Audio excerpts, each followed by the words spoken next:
Welcome to my ultimate summer survival guide for parents. In this video, I'm going to share some tips and tricks to help us parents get through summer with our sanity intact. Assalamu alaikum and hello everybody. I hope you're all doing really well. My name's Shamsa and I'm going to be sharing some ideas to help us parents make it through summer, hopefully have an enjoyable and relaxing time as parents, because if us parents aren't happy, then how can we make sure our kids are having a good time? So I'm going to hopefully give you a step-by-step guide, and let's just get straight to it. So first of all, let's get the back to school stuff out of the way. Ideally, you're going to do this before the previous school year has ended, but if you haven't, then at the start of the summer holidays, get your kids' school uniform bought and put away and labelled and all of that good stuff. Any lunch boxes they might need, any water bottles.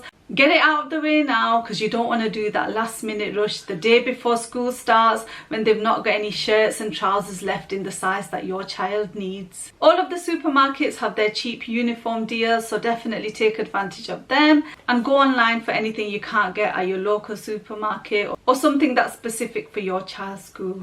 Another thing you're going to want to get out of the way before the school holidays start, or right at the start of the school holidays, is to clear out any old toys or crafts. There's no point buying new toys or crafts unless you've sorted through the toys and crafts that you've already got. I love it when I go through old things or stuff in the storeroom and I find like little toys and goodies or little crafts for the kids, and it's just like a free gift every time. You'll also want to get any big cleaning jobs out of the way. So I did a big clear out of our storeroom before the summer holidays started, and everything's nice and tidy, and I took out any old toys and crafts, like I said, that I found. Once you've cleaned out all the old toys and crafts, it's time to make a list of any new toys or crafts that you want to buy for your kids, and then you need to head off to your local bargain store.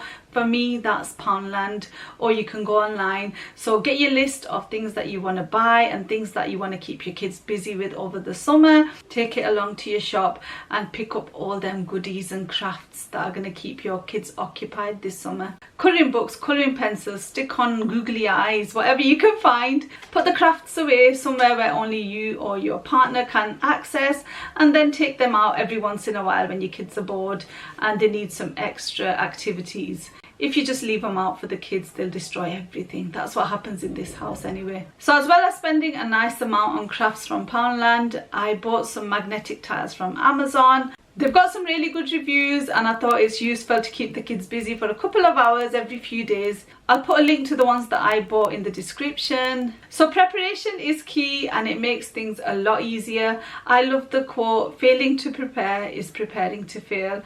And I try to live by that because it makes my life a lot easier. One thing we're going to talk about now is food and feeding our kids, because they eat. Mashallah, they're growing and they eat really well. My eldest is 18, youngest is 2. I've got 7 in total, so that's a lot of mouths to feed. Meal prep is really important in this house. I made a whole video on summer meal prep, and hopefully there's some ideas in there for you, so I'll try and link that video in the description. But any kind of meal prep that you can do, take a couple of hours out of one day and do a bit of meal prep so that you've got a few meals ready in advance, or a little bit of prep of onions or whatever you can prepare. So for those days when you've just not got the time or energy to cook, you can go to your freezer and get out some onions and make a quick curry, or maybe you've frozen yourself a lasagna and you can chuck that in the oven. Doesn't that sound lovely? Write a list of breakfast, lunch and dinner ideas, put that in a folder somewhere, and then it's easy to refer to. It's so much easier to decide what to cook this way rather than having to rack your brains daily for what to cook every breakfast, lunch or dinner time. Next, let's talk about snacks. Without snacks this summer you will definitely fail. Snack boxes are quite popular. I've seen them all over social media for the past couple of years. So prepare your kids a snack box for the day, put lots of lovely snacks in there. And the idea is that they'll pick a snack whenever they're hungry, and once the snacks are finished in that box, that's it, it's closed for the day. That's what would happen in an ideal household.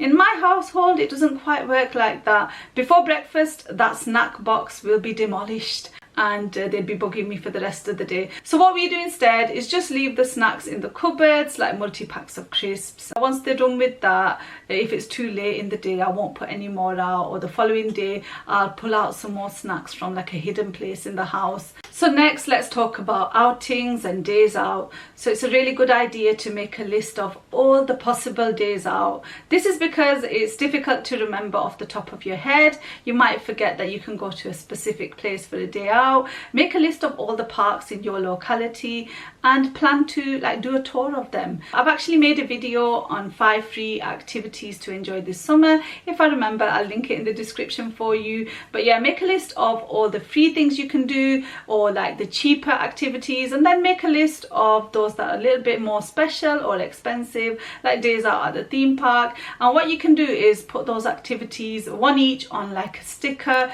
Reusable sticker would be great, but if not, then just a normal stick on label thing. And then if you've got a weekly planner, you can stick on one particular day out on the day that you plan on doing that activity, and that way you can space out your days out instead of doing all the wonderful expensive things in 1 week and not being left any fun activities for the rest of the 5 weeks. So it's all about taking things out of your brain and everything that's muddled up there, putting it into lists and stickers, and then transferring it onto planners to plan your life out, basically. If, like me, you're on a bit of a budget and you want to save money this summer, there's loads of ways that you can save money on days out. So one thing I do is try to look for cheaper cinema tickets. I actually want to take the kids to watch Teenage Mutant Ninja Turtles. Is it called Mutant Mayhem? I don't know. I watched the trailer and it looks quite fun.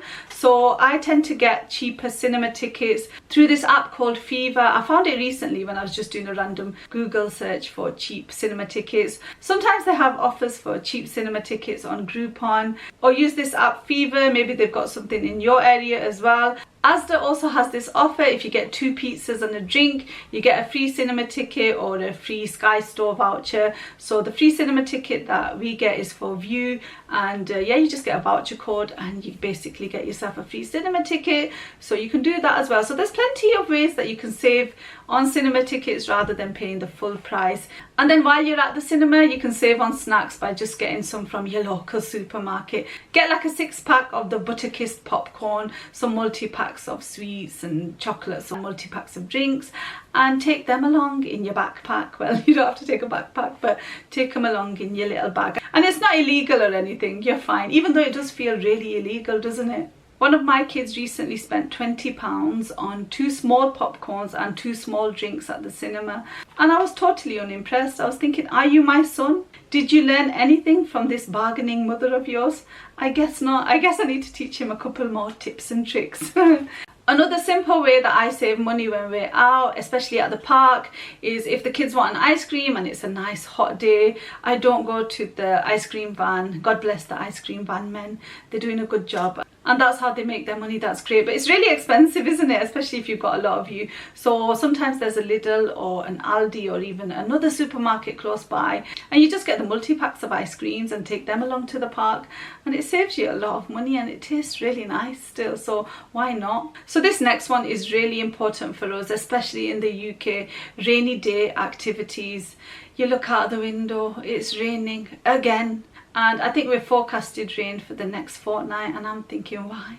But I thought, that's it, no more mourning. I'm not going to do this to myself again. I'm going to make the best of this situation. We live in the UK, we live in Manchester. At the ripe old age of 41, I think it's about time that I accept that it rains here a lot. So one thing you can do is get some lollipop sticks. I've been saving them because we've been having a lot of ice creams and ice lollies. So you can save your lollipop sticks or go to your craft shop or bargain shop and you can buy them from there, and then write a load of rainy day activities on each stick, and then pop them in a tin and get one of the kids to pick an activity for that particular rainy day. And you're going to need a lot of rainy day activities because, like I said, it's been raining a lot.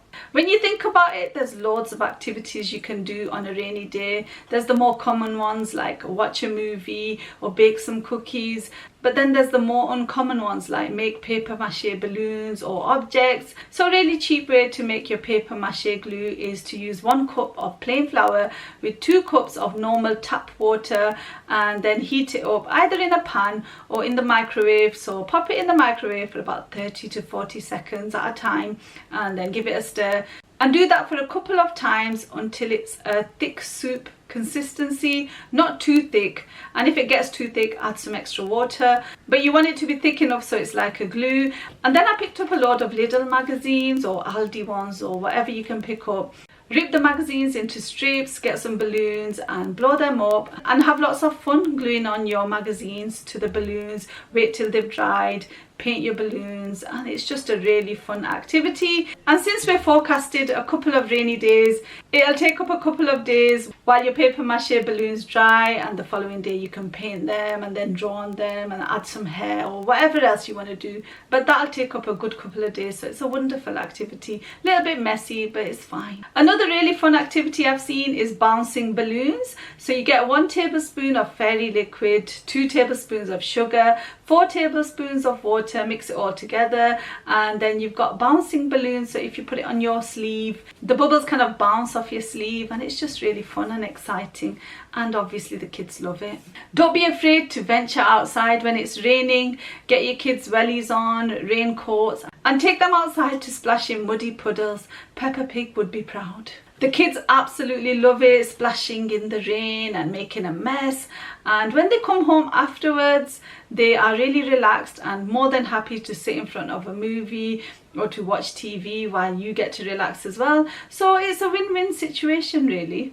A couple of other ideas for activities: you can make a scrapbook, look at old photos. That takes loads of time and the kids really enjoy it. The next tip for this summer is to give your kids some chores. It gives them a sense of responsibility and they can feel proud of their achievements. By giving your kids chores, you're teaching them life skills, and it can ease the burden on yourself a little as well. The last but definitely not the least thing I want to mention, which is really important, is self-care. Make sure you're looking after yourself and you've got a bit of time to yourself this summer. It's so important to make sure that your kids still have a little bit of routine over the summer. If you let it just go all out the window and let them stay up till midnight, 1 in the morning, don't be surprised if your head's a mess. So yeah, try to keep that routine, and then if they've got a bit of a routine and they sleep at a semi-decent hour, then that still gives you as a parent a couple of hours to yourself to rest, recuperate, to do something that you enjoy. So for me, that means reading a book, watching a movie, watching a series, doing some colouring in. So I bought myself a colouring book and some colouring pens, and that's also a lovely relaxing activity for me, a time for me to just switch off, do a face mask, whatever it is that you enjoy and makes you feel like you're looking after yourself. Number 1, you matter, alright? Parents everywhere, you've got this. I know you do.